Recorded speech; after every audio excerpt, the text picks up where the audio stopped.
This conference will now be recorded. So the codes what we are going to learn here is full stack Java.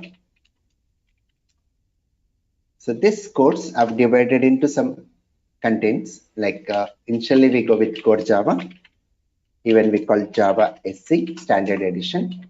Then we go with web technologies, advanced Java, even we say Java EE enterprise edition. Then we go with very important one, frameworks, and we'll be seeing some real-time tools during our course. And finally we go with the project here. Now coming to this core Java, this Java SE stands for Java Standard Edition. Java SE stands for what? Java Standard Edition.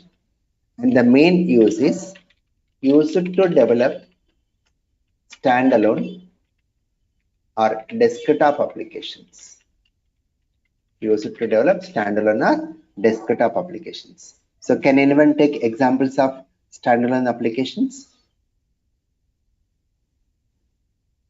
Examples of standalone?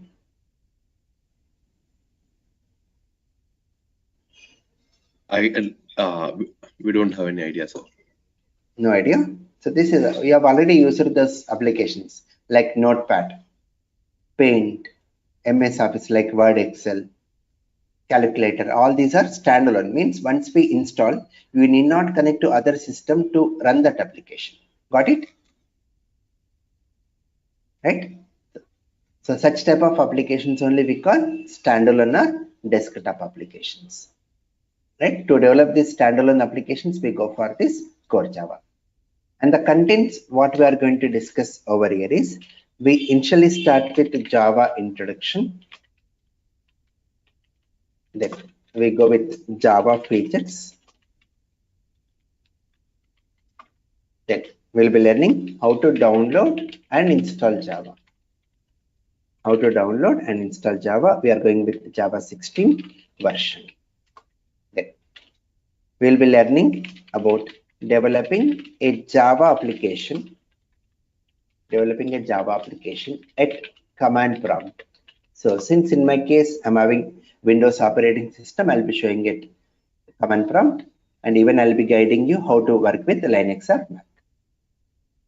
Then the next one.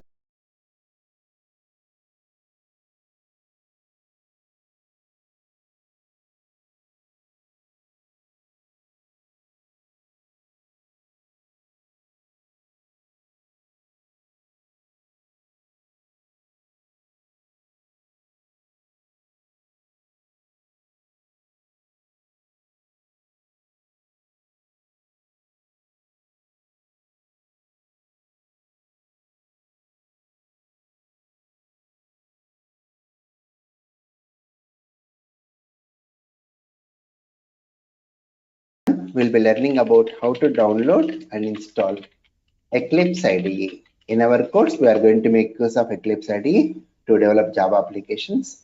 And this Eclipse IDE will remain same for any operating system. Whatever the operating system it may be, it will be same. Then we'll be developing a Java application in Eclipse IDE. So this completes our introduction part of Java. We'll be having an idea what is Java, what is the purpose of Java, and how to develop Java applications practically. Then we'll be entering into the Java basics part.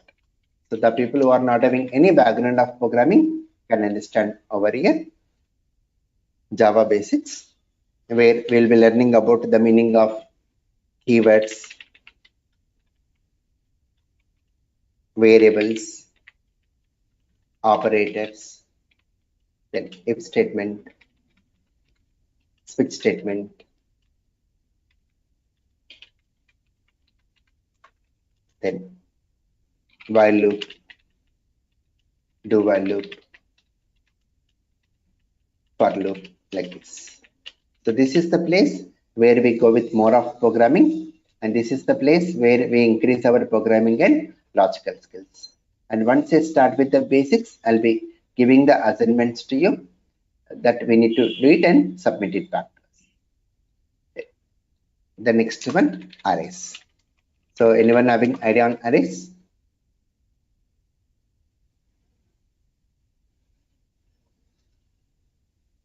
So the main use of going for arrays is collection of elements.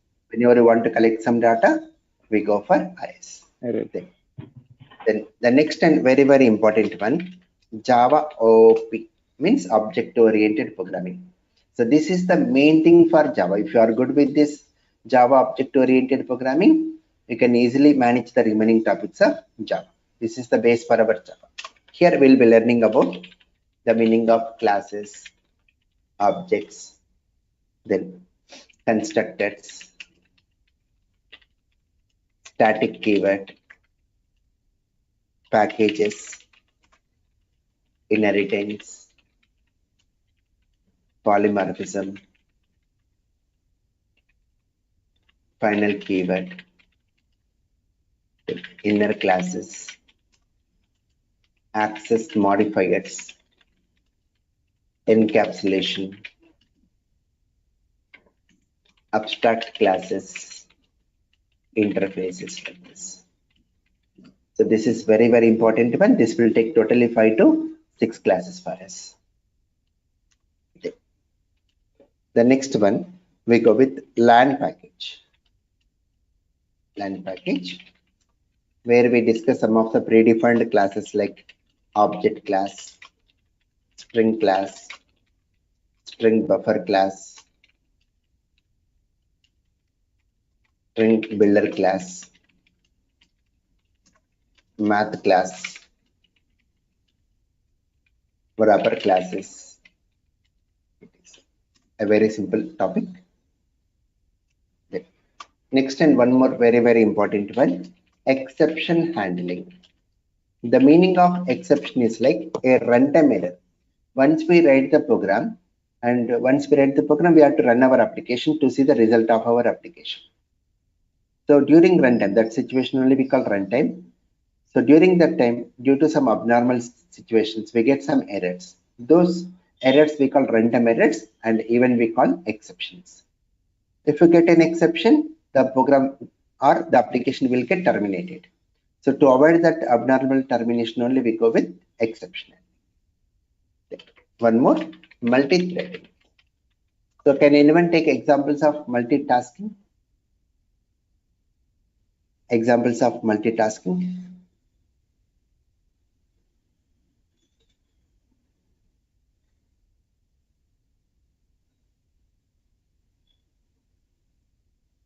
So whatever the question I'm asking, it's related to your daily routine work only. That examples only I'm asking. So the meaning of multitasking is like opening multiple applications in your operating system. Like in my case, I've opened browser, notepad, go to meeting like this. So you are listening to the sounds and typing some document in Microsoft Word. So working with multiple applications, that is multitasking. Then what is a thread is like? The example of thread is like when you take Gmail as a task, Gmail is a task. In that Gmail, how many compose windows can we open?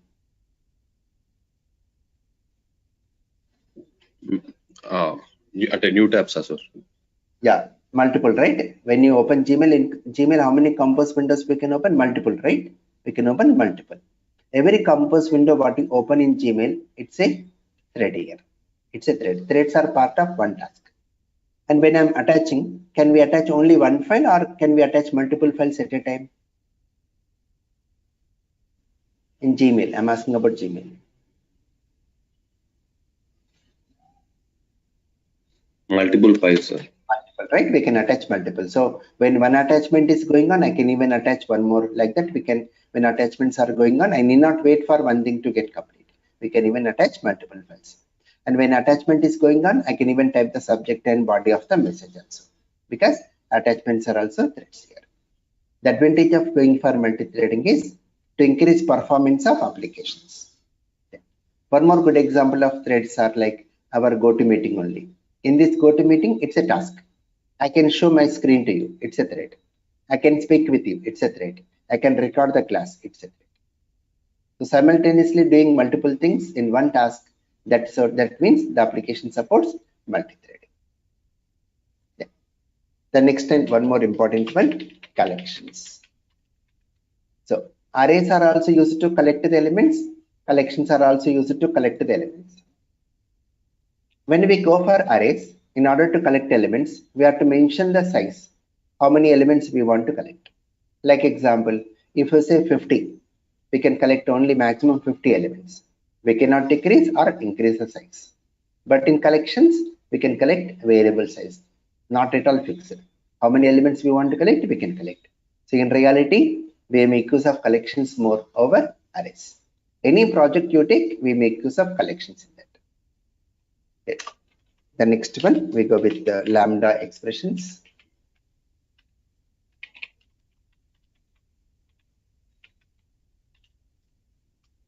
Functional interfaces.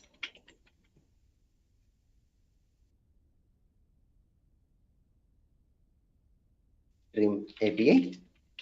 So I don't want to take more elaboration on this. It's difficult to understand for you at this stage. The next one, IO package. The meaning of IO is like input output. Whatever the programs we write, the data what we use during runtime, it is stored in RAM memory, and RAM is temporary. Then where we can store data permanently? ROM, hard disk, sir. Hard disk, right? We can store data permanently in hard disk, either in the form of data files or database tables. We are having two ways of storing data permanently, in the form of data files or database tables. This IO package is mainly to manage the data files. Okay. Next one, SQL concepts. Structured query language concepts using MySQL. So in our course, we will be learning a database